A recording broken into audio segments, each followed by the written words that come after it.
मैं नई टीम को दावत देता हूं कि वो आएँ और डॉक्टर ज़ियाउल हसन साहब से मैं दरख्वास्त करूंगा कि वो भी तशरीफ़ लाएँ। वो अपने, क्योंकि इन्हीं का पौधा लगाया हुआ है तो ये अगली नस्ल में जा रहा है, तो इनकी ख्वाहिश थी सबकी कि डॉक्टर ज़ियाउल हसन साहब हमारा लब लें।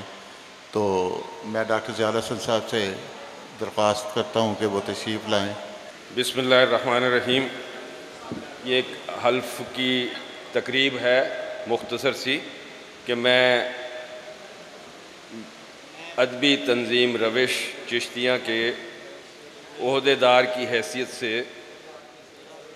हल्फ उठाता हूँ कि तंजीम का वफ़ादार रहूँगा, तंजीम के अगराज़ व मकासद के लिए अपनी जुमला सलाहियतों को बुरूए कार लाऊँगा, तंजीम के मंशूर और उसूल व ज़वाबित की पाबंदी करूँगा, अदब के फ़रोग़ और समाजी खिदमत के लिए अखलास के साथ काम करूँगा। बहुत शुक्रिया।